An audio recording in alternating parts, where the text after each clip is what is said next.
बुद्धिमान की परीक्षा। बहुत समय पूर्व जब गुरुकुल शिक्षा की प्रणाली होती थी तब हर बालक को अपने जीवन के 25 वर्ष गुरुकुल में बिताना पड़ता था। उस समय एक प्रचंड पंडित राधे गुप्त हुआ करते थे जिनका गुरुकुल बहुत प्रसिद्ध था, जहां दूर दूर के राज्य के शिष्य शिक्षा प्राप्त करने आया करते थे। बात उन दिनों की है जब राधे गुप्त की उम्र ढलने लगी थी और उसकी पत्नी का देहांत हो चुका था। घर में विवाह योग्य एक कन्या थी। राधे गुप्त को हर समय उसकी चिंता सताती रहती थी। वह उसका विवाह एक योग्य व्यक्ति से करना चाहते थे जिसके पास संपत्ति भले ना हो पर वह कर्मठ हो, जो किन्हीं भी परिस्थिति में उसकी बेटी को खुश रखे और उचित समय पर उचित निर्णय ले सके। एक दिन उनके मस्तिष्क में एक ख्याल आया और उन्होंने इस परेशानी का हल सोचा कि क्यों ना वो अपने खुद के शिष्यों में से ही योग्य वर की तलाश करे। उनसे बेहतर उनकी बेटी के लिए और क्या हो सकता है।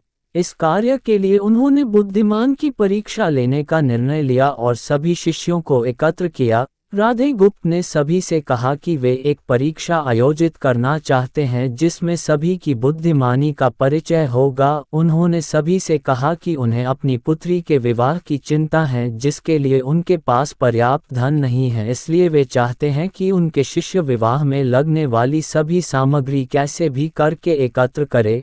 भले उसके लिए उन्हें चोरी का रास्ता चुनना पड़े, लेकिन उन्हें चोरी करता कोई भी देख ना सके। इसी एक शर्त का पालन सभी को करना है। अगले दिन से सभी शिष्य कार्य में जुट गए। रोजाना कोई न कोई तरह तरह की वस्तुएं चुरा कर लाता और राधा गुप्त को दे देता। राधा गुप्त उन्हें एक विशेष स्थान पर रख देते क्योंकि परीक्षा के बाद ये सभी वस्तुएं उनके मालिक को वापस करना जरूरी था, क्योंकि वे अपने शिष्यों को सही ज्ञान देना चाहते थे।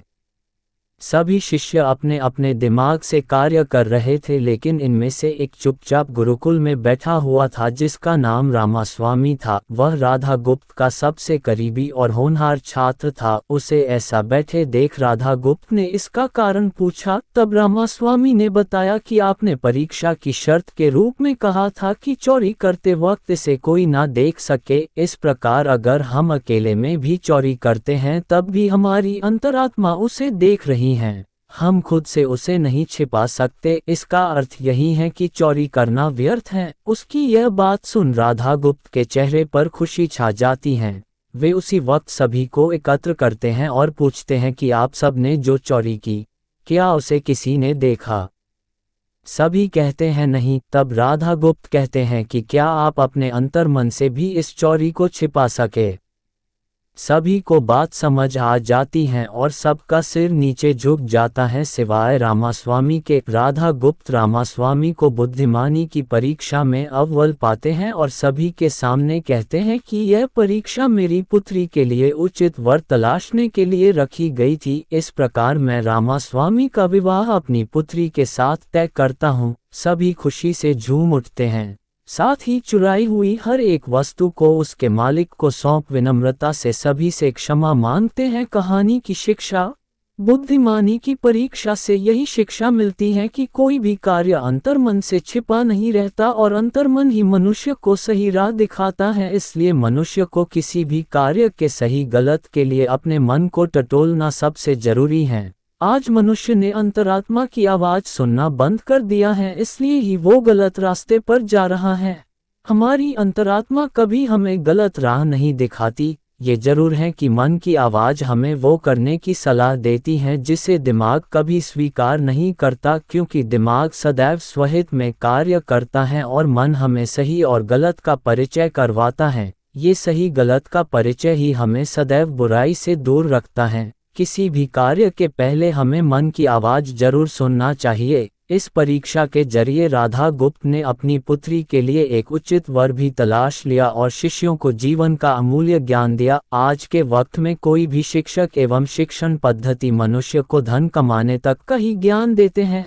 एक बालक का सर्वांगीण विकास कहीं न कहीं लुप्त हो चुका है। आज का मनुष्य केवल बड़े होकर एक धनवान व्यक्ति बनने का ही ज्ञान विद्यालयों में लेता है। उस बालक को सही गलत का बोध कराने का दायित्व कोई भी नहीं लेता, क्योंकि उनके माता पिता भी आज के दौर में बस पैसा कमाने में लगे रहते हैं और शिक्षक भी केवल किताबी ज्ञान देकर अपने दायित्व से मुख मोड़ लेता है। ऐसे में ये छोटी छोटी कहानियाँ व्यक्ति को सही गलत सिखाने में अहम भूमिका निभाती हैं, लेकिन आजकल इसके लिए भी वक्त मिलना मुश्किल है। यह एक गंभीर समस्या है जिसके फलस्वरूप आज के बच्चे आसानी से गलत राह पर चलने लगते हैं और उन्हें इसका भान तब होता है जब वे पूरी तरह ग्रस्त हो जाते हैं। अतः जरूरी है कि हम सभी आज की पीढ़ी को ज्ञानवर्धक बातें भी सिखाएं।